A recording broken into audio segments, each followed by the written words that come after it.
Paulo Benigno Aquino IV, who is the committee chairman for basic education in the Senate. Pasig City Lone District Representative Roman Romulo, who is the House Committee Chairperson for Basic Education and Culture in the House, and the honorable members of the House of Representatives, of course, our provincial governors from Luzon, Visayas, and Mindanao, Department of Education officials, employees led by our DepEd Secretary Sani Angara, a group to whom this effort is really directed to, our teachers, our parents, of course, our students, fellow workers in government, distinguished guests, ladies and gentlemen, good morning and welcome to Malacanang. So today we formalize the partnership between the DepEd and the different provinces around the country, and it is an effort to make sure that every Filipino student has a safe and decent classroom to learn in. I have seen many of the struggles that our students, our teachers, and our parents face when having to send their children to school. They are studying and dreaming of a better future in poorly built facilities, cramped spaces, and sometimes no facilities at all. As of December of last year, we have a classroom shortage that amounts to a stunning 145,000 units.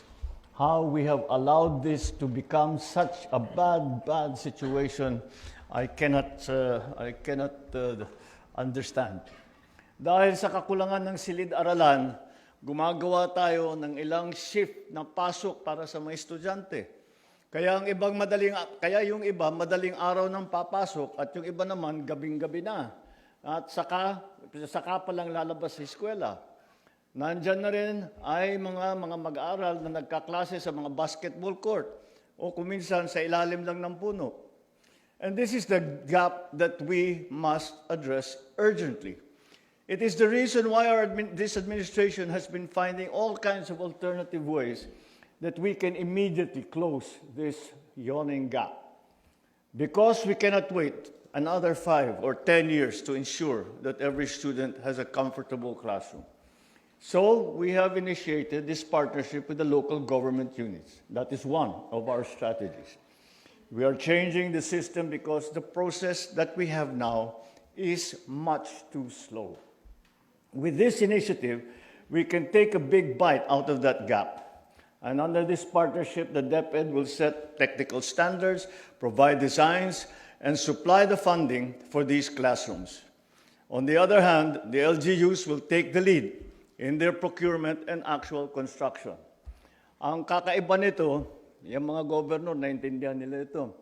Madalas ang national government nagbibigay sa inyo ng additional function, pero walang pondo. Well understood ng ating mga provincial leaders. Ito hindi. We are doing quite the opposite. You are being given an additional function. It is a function that you have actually asked for. Pero kami ang magbababa ng pondo sa inyo. So, yung pondo ng DepEd, ang pondo ng DepEd para sa classroom doon sa lugar ninyo, imbes na idadaan pa sa national government hanggat maaari, basta't kaya naman ng LGU, karamihan naman ng ating probinsya ay kayang-kaya magpatayo ng classroom, ay sa inyo na ida-download ang pondong yan para nakakatiyak naman tayo.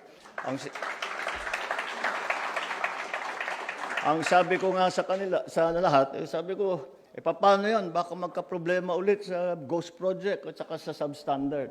Sabi ko, hindi uubra yan pagka sa LGU. Hindi uubra yan. Dahil ang tao mismo ang kaharap ninyo. Pagka hindi magandang gawin ninyong trabaho, sisitahin kayo. Araw-araw kayo, gabi-gabi kayo kakatukin sa bahay ninyo. Sasabihin, ayusin ninyo yung problema. Kaya't malakas ang loob ko na magiging maayos lahat ng ating gagawin. So by giving the LGUs a greater role in the implementation, we streamline the process, we reduce delays, and move faster in building schools that our children need. For students, it means classrooms will be completed sooner. For our teachers, it translates to a safer, a more conducive environment that they can teach in. And for parents, this gives them peace of mind knowing that their children are learning in better facilities. Dahil talagang, kung titignan natin, tinutulungan natin ang mga teacher, nagdagdag tayo ng guro, at nagdagdag para mabawasan ang kanilang mga administrative duty. Marami tayong ginagawa to supply mga equipment, mga computer, mga whiteboard, kung ano-ano pa. Kung walang classroom, wala ring mangyayari. Kaya't kailangan talaga na gawan natin ng paraan upang mapabilis ang construction ng ating mga silid-aralan. This partnership supported, of course, in the 2026 GAA. This program has been allocated 85.39 billion pesos for basic education facilities.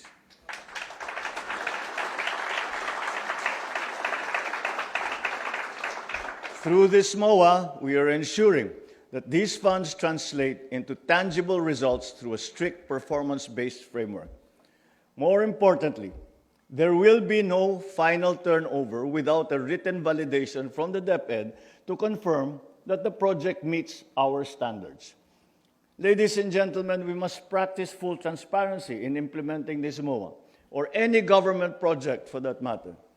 The challenges that hound our education sector are immense. But now, we have the opportunity to correct at least part of those problems to help our students learn in a better environment.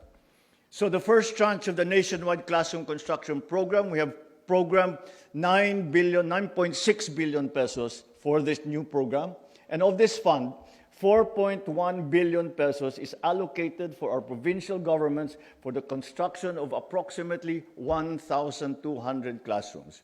The DepEd will also procure about 2,800 prefab classrooms with an estimated value of more than 5 billion pesos.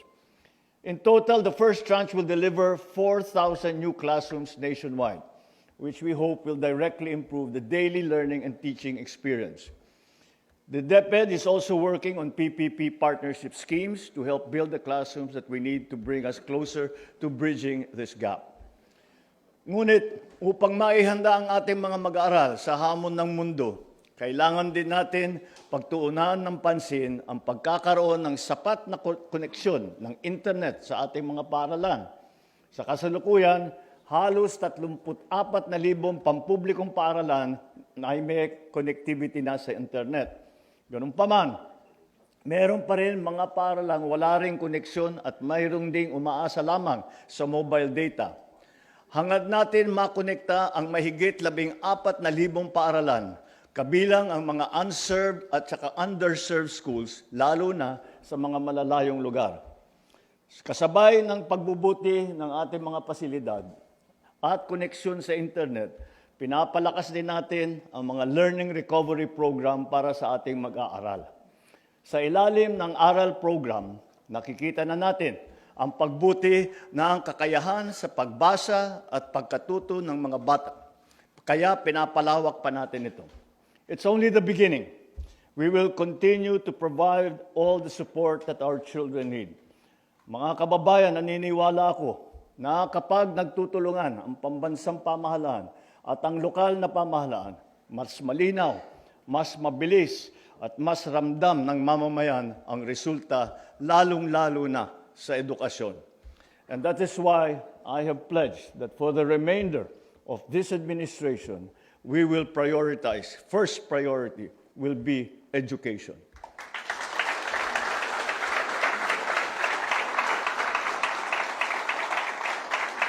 Let us all work together as we ensure that our children will get the education that they deserve in this age of bagong Pilipinas. Maraming salamat. Mabuhay tayong lahat. Mabuhay ang bagong Pilipinas. Thank you, Mr. President. And now may we request the President to kindly grant us a